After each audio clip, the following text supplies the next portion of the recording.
mattered not. So long as someone paid Sir Hugh, then the men-at-arms and archers were happy enough. When pay was not forthcoming, the Blue Company sought other paymasters. If they found none, they became bandits. This was not England, nor even Gascony. This was the hot lands of northern Spain, Galicia and Castile. So long as I tended the horses and fetched and carried, then I was useful and I would be retained. I could not wait to be a man so that I could stand up to my father. That would be some years away. I swore that one day I would be more than the boy who swept up the horse shit.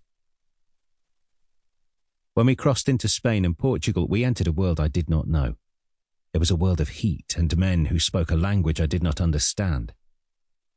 The prince had us fighting for someone else. My father seemed happy fighting there, for the wine was cheap and plentiful. His face grew redder and the beatings more frequent.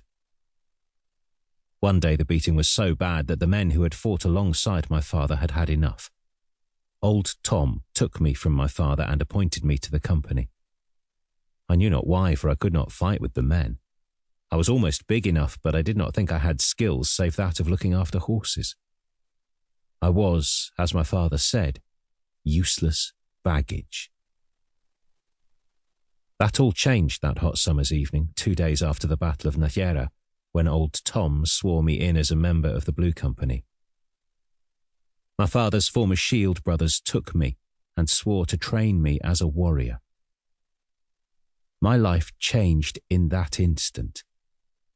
Had he not, then I know I would not have attained the rank of gentleman. I would be lying dead in a ditch in Gascony. Part 1. Will, son of Harry.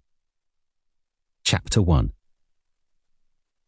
As we marched from Nájera to Burgos, the army led by Prince Edward was in high spirits. I was in high spirits. I had recovered well from the last beating. I had eaten better, and I was healing.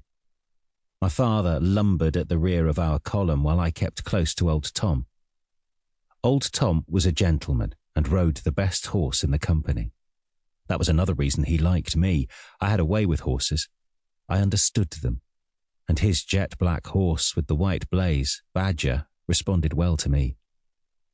When other horses had died in the heat, Badger had flourished, and old Tom, or to give him his proper title, Captain Thomas of Lincoln, kept me close to him for that reason. Whenever we stopped, he handed the reins to me, knowing that when he returned to the saddle his horse would have been watered and had food. I often went without, but his horse did not. I knew that my continued employment depended upon the horse. We had lost many horses in battle and in the heat of Spain. We now sought horses whenever we stopped. We moved more quickly with horses. I was employed now that I was of the Blue Company. I was not the ragged, barefoot boy dressed in torn clothes which were neither changed nor washed. The company had shared what they had. I was now warm and had sandals upon my feet. When I had been Harry of Lim's son, I was nothing. I ate the scraps my father left for me, or I foraged for myself. I was a good forager. I knew how to steal food and how to hide it. I was like a squirrel. I collected all that I could and hid it. Some was hidden in the wagon we used to carry our weapons, while I secreted such treasures as dried meat about my person. When I ate them, they might be pungent and sometimes mouldy, but they were food. One of the most respected members of our company, Red Ralph, commented that had I had proper food, then I would be a giant. I had begun to grow rapidly once I had the same food as the other men. Being employed meant that I had a share of the food and a share of the pay. The fact that the prince had not paid us yet did not seem to bother the others. Prince Edward was known as a fair paymaster.